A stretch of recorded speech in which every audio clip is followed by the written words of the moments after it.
It's almost 30 years since unidentified flying objects were reported off the coast of Kaikoura, Christmas 1978.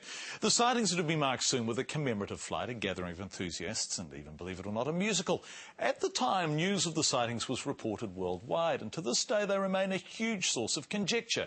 Here's Clayton Anderson. Target a mile behind us. We've just heard from Wellington radar that we've got an object about a mile behind us and it's following us. Let's hope they're friendly. It's one of New Zealand's biggest mysteries and one of the world's best documented sightings of a UFO. The most important thing I think about this whole story is that even to this day, the flight crew and the air traffic controllers are adamant that we saw something highly unusual that can't be explained. Quentin Fogarty was the reporter with a news crew that filmed the UFOs on an Argosy freight plane the night of December the 30th and early morning of the 31st, 1978. He wasn't expecting to see anything that night. He'd been asked to do a news story on a UFO sighting from 10 days before. I was on holidays in New Zealand and my employers in Melbourne said, would you break your holidays and try and get on a plane and just basically do a reenactment. John Cordy was the radar operator on the night of the first sightings on December the 20th. We saw some little targets on our radar. We checked it out just down off Blenheim, Cape Campbell Way. And we joked, actually. We said, oh, it's Father Christmas test driving in a sleigh with Rudolph in the front just before Christmas, you know. Then the UFOs followed an Argosy freight plane. This target then moved towards the Argosy, turned with it, and parallel tracked it for a good 20 to 30 miles. The target and the aircraft were at 90 degrees to each other the whole time, and the aircraft, Vern Powell's airplane, said they could see a big red light that was definitely airborne.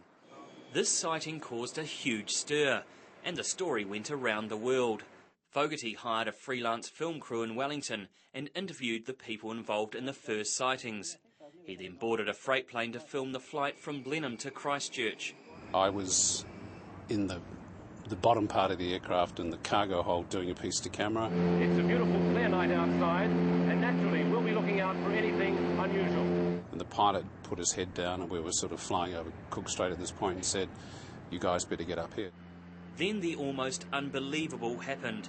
UFOs appeared in front of the aircraft and were confirmed by Wellington radar. We have a couple right in front of us. Very, very bright. That was more of an orange, reddy light.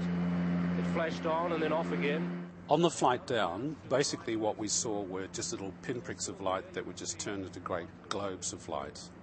And they were obviously airborne and they were between us and the coast because we could see the coast and we could see the sea and we could see these things shining down. Once they'd landed in Christchurch, cameraman David Crockett restocked with better film and they headed back to Blenheim. It's really getting a bit frightening up here. There's a whole formation of unidentified flying objects behind us. The lights followed them almost to Blenheim. One of the pilots that night was Captain Bill Startup. What it was years ago, we don't know. And that's all it can be. I wish I knew. Bill's wife Shirley remembers Bill arriving home with the film crew in the early hours of the morning. When they arrived home, the air was absolutely electric. They were absolutely fizzing. So, of course, opened the cabinet and had a brandy. The next day, Fogarty was on a plane to Melbourne with the film, and that night presented the news. What you're about to see was not only witnessed by the 5 people in the cabin of the aircraft. It was monitored on radar and recorded, as you will see, on film. Everyone had their theory about what it might have been. We got all sorts of people ringing us up telling we were basically idiots and we were fooling the public, we were putting a hoax out, you know, this was all a big hoax for Christmas. I became a little bit of an object of criticism, almost ridicule, because we were, you know, poo-pooed by the authorities and by skeptics came out of the woodwork and cherry-picked the things that suited them and dismissed all of the evidence and said we saw this, we saw that. Others believed what they'd filmed were Venus, squid boat lights or the lights of Wellington in Christchurch. Well, people can think about that, but they were not on the aircraft. One psychiatrist thought that they had lost their faith in God and were seeing angels. And I mean, What is that? None of those involved are satisfied with any of the explanations given by scientists and government officials. They've said the visual sighting was squid boats, it was Venus, it was Jupiter, it was the harbour lights, you name it. They can come up with all sorts of reasons what it was.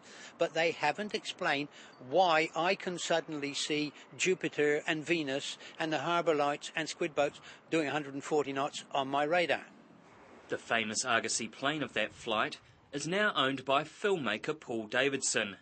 He's organised a 30th reunion event that runs over 3 days in Marlborough. The whole Kaikoura UFO thing had a big impact on a small place, and it was a memorable event in many of those people's experiences. Whatever you think, the Kaikoura sightings are now part of our folklore. Just what they are will probably always be in the eye of the beholder.